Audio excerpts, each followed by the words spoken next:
வாகன இறக்குமதிக்காக $1333 மில்லியன் நாணய பத்திரங்கள். வெளிநாட்டு முதலீட்டாளர்களுக்கு இலங்கையில் வதிவிட விசா முறைமை அறிமுகம். சிறு மற்றும் நடுத்தர தொழில் முனைவோருக்கு சலுகை வட்டி வீதத்தில் கடன் வழங்குவதற்காக $50 மில்லியன் நிதி ஒதுக்கீடு. விவசாயிகளுக்கு கடன் வழங்குவதற்காக புதிய நிதியம். உள்நாட்டு விமான நிலையங்களின் அபிவிருத்திக்கு $1000 மில்லியன். பண்டார்நாயக்க விமான நிலையத்தை விரிவுபடுத்தும் செயற்திட்டத்தை மீண்டும் ஆரம்பிக்க நடவடிக்கை. அரசு துறை டிஜிட்டல் மயப்படுத்தல் நடவடிக்கைகளுக்காக $22,500 மில்லியன். முதலாவது டிஜிட்டல் அடையாள அட்டை அடுத்த மார்ச் மாதம். அரசு நிறுவனங்களுக்கான டிஜிட்டல் கொடுப்பனவுகளுக்கு சேவை கட்டணங்கள் அறவிடப்பட மாட்டாது.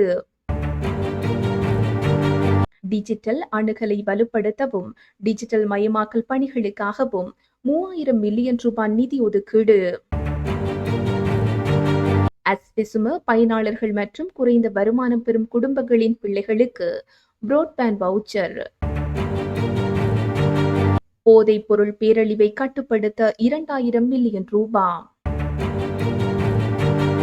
அங்கவீனமுற்றோரை தனியார் துறையில் இணைத்துக் கொள்ளும் போது அதிகபட்சம் $15,000 உட்பட்டு 24 மாதங்களுக்கு அரசாங்கத்தால் கொடுப்பனவு.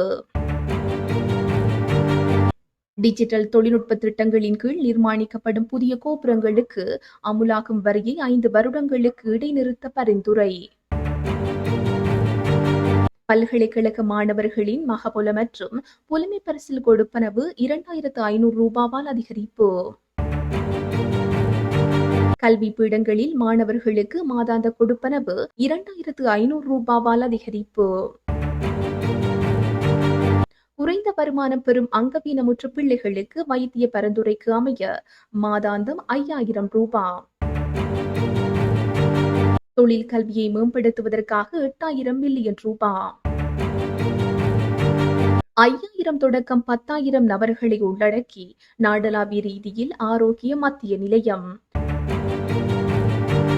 16 மாடிகளை உள்ளடக்கிய தேசிய இருதய பிரிவை நிறுவ $12,000 மில்லியன். குறைந்த வருமானம் பெறும் தலசீமியா நோயாளிகளுக்கு வைத்திய பரிந்துரைக்கு அமைய $10,000.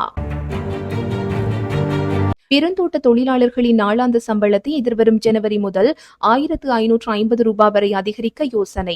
மேலதிகமாக $200 நாளாந்த வருகை கொடுப்பனவு.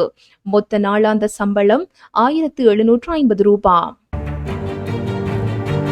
கிராமிய வீதி அபிவிருத்திக்கு $24,000 மில்லியன். கிராமிய பாலங்கள் அபிவிருத்திக்கு $2,500 மில்லியன். தூர சேவைகளுக்காக இலங்கை போக்குவரத்து சபைக்கு 600 புதிய பஸ்களை கொள்வனவு செய்ய $3,600 மில்லியன். ரயில்வே திணைக்களத்திற்கு 5 புதிய டீசல் ரயில் தொகுதிகளை கொள்வனவு செய்ய $3,300 மில்லியன். குருநாகல் தம்புள்ளை உத்தேச அதிவேக வீதி திட்டத்திற்கான காணிகளை கையகப்படுத்துவதற்காக $1,000 மில்லியன். வடக்கு தெங்கு முக்கோண வலய அபிவிருத்திக்கு மேலும் $600 மில்லியன். விளையாட்டின் மூலம் உறுதியான பிரஜை வெற்றி பெறும் மக்கள் என்பதை உருவாக்குவதற்காக ஒதுக்கப்பட்டிருந்த $1,800 மில்லியன் மேலும் $80 மில்லியன் ஒதுக்க பரிந்துரை.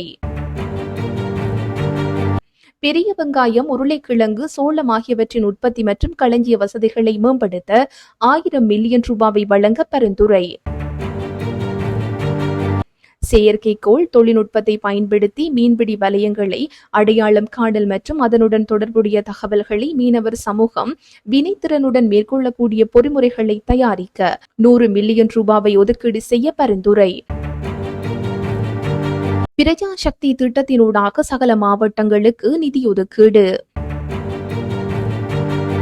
மனித யானை மோதல்களுக்கு நிலையான தீர்வு காண $10 மில்லியன். திண்ம கழிவகற்றலுக்கு $900 மில்லியன். அரசு ஊழியர்களின் சம்பளம் மற்றும் ஓய்வூதிய சம்பளம் தொடர்பான சிக்கல்களை தீர்ப்பதற்காக சம்பளம் மற்றும் ஓய்வூதிய சம்பள ஆணைக்குழு. அரசு சேவை வெற்றிடங்களுக்கு போட்டி பரீட்சை அடிப்படையில் ஆட்சேர்ப்பு. அரசு ஊழியர்களின் சம்பள அதிகரிப்பின் 2ஆம் கட்டத்தை செயற்படுத்த 110 பில்லியன் ரூபாய். அரசு ஊழியர்களின் பண்டிகை முற்கொடுப்பனவு 15,000 ரூபாய் வரை அதிகரிப்பு. கஷ்ட பிரதேசங்களில் சேவையில் ஈடுபடும் ஆசிரியர் மற்றும் அதிபர்களுக்கான கொடுப்பனவு 1,500 ரூபாய் வரை அதிகரிப்பு. அரசு ஊழியர்களுக்கு சலுகை வட்டியின் கீழ் 50 லட்சம் ரூபாய் வரை கடன் பெற வசதி. தற்காலிக முறையற்ற மாற்று ஒப்பந்த சலுகை அடிப்படையில் அரசு சேவைக்கு ஆட்சேர்ப்பு செய்யப்பட்ட 980 பேருக்கு நிரந்தர நியமனம். வீட்டு பிரச்சினைகளை எதிர்நோக்கும் அனைத்து குழுக்களையும் உள்ளடக்கி 2026ஆம் ஆண்டில் 27,000 புதிய வீடுகள். முறையான பொறிமுறையின் கீழ் 75,000 பேர் வரை அரசு சேவைக்கு. அரசு சேவையில் வெற்றிடங்களுக்காக மாத்திரமே ஆட்சேர்ப்பு, தொகையாக ஆட்சேர்க்கும் நடைமுறை இல்லை. அடுத்த ஏப்ரல் மாதம் முதல் வாகன இறக்குமதியின் போது அல்லது உற்பத்தி செய்து விற்கப்படும் போது சமூக பாதுகாப்பு பங்களிப்பு வரி அறவிடப்படும்.